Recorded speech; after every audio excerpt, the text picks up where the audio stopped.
All right. So this is my review for Is This Thing On? Yes. So this film was very good. I did like this movie. What I will say about it is I love stand up, so I knew I was gonna love this movie. But I couldn't really say that, but because it could have been a bad movie, even though I do like stand up. But what I would say is I do like what they did with it, and I would say me liking stand up is an understatement. Like I love comedy, and I'm always looking at random comedians. I look at them old school comedians. I just like comedy because it just feels like at any moment, if you feel down or whatever it may be, I just like that comedy is there. It's there for you. Just like music, I love music as well. But it's just like sometimes it's like you think like, damn, when's the last time you had a really good laugh? And I just love looking up different comedies and people who push boundaries or just different things. I just love it. I love it. So, anyways. And also love comedy podcasts. I think I got really into stand up because I started watching this comedy podcast like last year called Bad Friends. If anyone knows what Bad Friends is, look it up. It's a funny comedy podcast with just like two friends who are just hilarious. They just talk. They just talk, but they're just so funny. And then they made me like go like I already love comedy, but they made me like have a resurgence of looking up stand up and just like I don't know. I just love comedy, and I didn't realize how much of a hunger I needed for it until I found that podcast. But ultimately, if you look up the Bad Friends podcast with Bobby Lee and Andrew Santino, I would like to shout them out for helping me come back to comedy. Anyways, this movie is amazing. But what I will say is, if I had to say anything bad about it, I think it's just a little bit too long. But here's the thing: there could have been stuff that they cut out of this film. But what I will say is that even though I'm saying it's too long, the ending is not the problem. I love the ending. The ending is, I'm not going to spoil anything, but the ending, let's just say this kid's singing a song, and I believe they're singing the song under pressure. But the point is, they're singing a song, and I love that whole scene. I don't mind, like, leave that in. I love the ending. Ending was beautiful. And this movie took so many turns I did not expect. I think from the trailers, I thought, okay, you're gonna see this guy, he's going to do stand-up, he's going through not really midlife crisis, but kind of, but not really. It's just like he's going through a big change in his life, and he finds something, he finds a new passion. And I just thought it was gonna do, I don't know, I thought it was gonna do more like with the divorce. And I mean, the whole movie is about that too, but it's just like it didn't go where I thought it was gonna go, and then it didn't end the way I thought it was gonna end. And I don't want to spoil anything, but if you've seen the movie, I like where it ended, and I just like how real and raw it feels. Like they have the real conversations about relationships and stuff like that, and then also it's real about like sometimes when you're not with someone, it doesn't mean that you hate them, and it doesn't mean just because you separated you hate them. You could still love someone, but you just can't be together right now. There may be some reasons for that, just you guys have to figure out. But the point is, I like when they're together, they're around each other, and there's almost like an underlying sweetness that I love about it, even though they're not together. Ultimately, I did enjoy this though. I really did enjoy it. And what I will say is that if it wasn't, you know what it is? It's not even that the movie's super long. The movie's 2 hours. I think it's a little. I think the movie's like exactly 2 hours or something like that. But the point is, I just know those points in the film where, this is what I've learned and what I've heard some directors talk about too. A scene is supposed to give you information, and if multiple scenes give you the same information, then it's almost pointless. It really depends on the film and the subject matter, how it's handled. But the point is, if you're getting the same information from a different scene, you don't really need that scene. And I feel like there was a lot of scenes in this film that gave us the same information, which is basically that, like I said, that there's an underlying love there still between the husband and wife who were like supposed to be going through a divorce, but they still love each other. And you get pieces of it throughout the film multiple times. And I'm not saying it's bad, but I just feel like there's some scenes where, like, I just feel like they could have cut out just a little bit. Because it seems like they was doing the same thing. The scenes were giving us the same information. I was like, oh, I already know that. You showed me that a few times ago. And but ultimately, I did enjoy it. And there was so much heartwarming scenes. If you've seen the film, all I'm gonna say is, I think the father thinks one of the kids have lice, is what I'll say.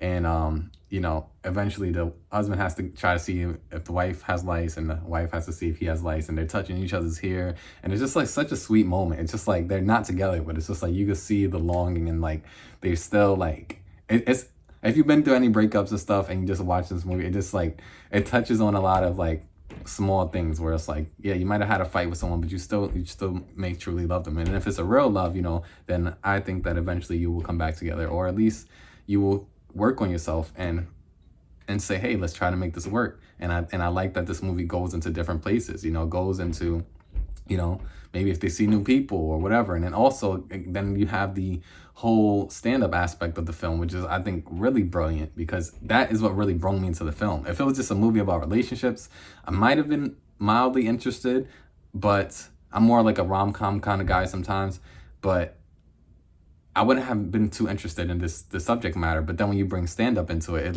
it invigorates the story, and I like it because it's very true to human nature. It's like if you're with someone long enough, it's like, and you don't have hobbies, or you have to find new hobbies. It's like when you're with someone, you grow and you change, but at the same time, if you don't have something that gives you the fire inside, and you lose that fire inside, then you feel like you're with someone and you're dying, you know what I mean? And you need air. You need to figure out what that love is or regain it, So she started going back into her volleyball, and he found stand-up, and I think that helped them ultimately come back together if you see the film. But I really enjoyed it.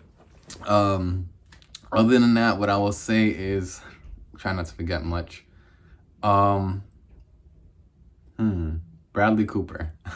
Okay, so I did not know Bradley Cooper directed this film. I know that he was in this film for a small piece of time, but I didn't know he directed it, and it was great.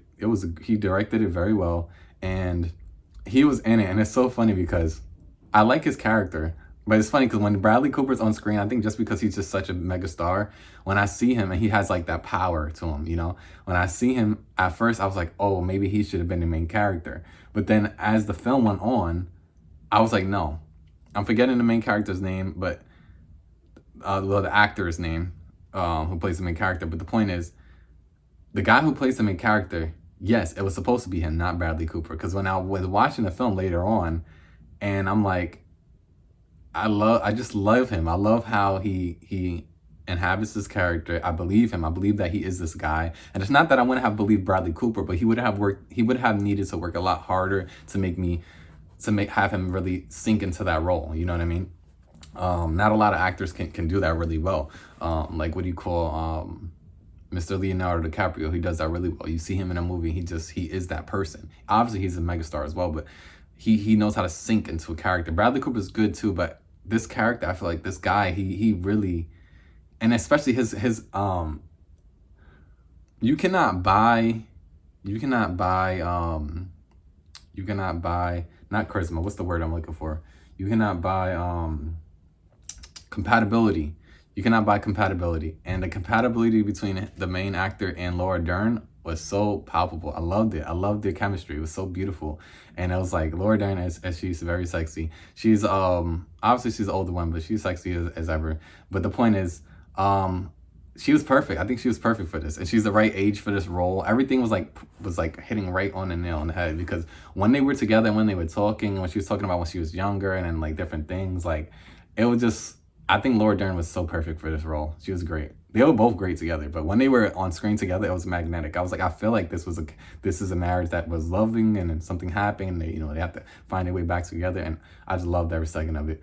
And then it's interesting. Laura Dern gets mad at something that he does, that he tried to do a good thing. And it's just interesting because like everyone in relationships who's been through certain things, and like sometimes like you think you know your partner, but then you learn certain things. It's like certain people get mad about certain things, and you really trying to do something good. So it's very interesting. I like that it touches on a lot of like kind of small relationship things and quirks that people may have go through in certain relationships, and I think it was very relatable, and I really did enjoy it. Ultimately, I loved it. But let me say one more thing. I will say the score, the music in this film was great. It really brings you into the environment every time when he went to stand up or whatever he was doing. Like there was so much great moments in this film that like just talking about it makes me realize I did like it a lot. Like I know I liked it, but that's why I like doing these reviews, because when I start talking, because I do reviews like freeform, I don't do any notes or whatever. So I notice when I talk longer about a film, it doesn't necessarily mean I loved it, but it may mean that it affected me more. You know what I mean? I have more to say about it, on a deeper level. I try not to make, all right, let me just not go on a ramble, but the point is I like this movie a lot. And there are some characters that I like that are in here, like Laura Dern has a best friend who like maybe isn't giving her the best advice. Like there's like certain things, like some people, they may have a girlfriend who has that girlfriend who's always single, who doesn't know what to say, and she's like always annoying. Like there's certain things, certain people have certain friends and friend groups where you like they're not helping the situation. And then Bradley Cooper's relationship with his wife was just like, I love all the relationships in this film. And then the stand-up aspect, him going backstage and like him learning how to write jokes, different things like that. Like I really like this world. And here's the thing, I know they're not gonna make a part 2. This is not really a part 2 type of movie, but I just like the idea of this stand-up as stand-up comedy scene as a backdrop to a different story or a bigger story, you know? And the last film like a scene like this a long time ago was called The Big Sick. And that was based on a true story with Kumail Nanjiani, and how he met his wife and different things like that. And it was a great story. It was based on a true story, and it has him doing stand-up. It's not fully like, I mean, the point is it has stand-up, and then it has the backdrop of stand-up, and then him meeting his wife and stuff like that. I just like this idea. Like, obviously we have horror movies, we have all these different films and sci-fi, different ways that you can enter a story. And I like entering a story from the aspect of behind the scenes in a comedy stand-up atmosphere. I really did enjoy that, is what I would say. So hopefully they make more in this. Maybe this becomes more of a genre kind of thing. Or because they didn't really make too many comedies, and there was funny moments in it, but it's really more of a drama, a family drama, and romance and things of that nature. I really did enjoy it. But check out Is This Thing On if you've seen it. Is This Thing On? But yeah, it's Deidre Know the Name, spread love and light, and this has been my review for Is This Thing On. And let's sign off with I was about to say a joke, but I don't have one. Yeah. Anyways, this is my stand-up, and bye. Or let's just say, let's just get out of here. Bye.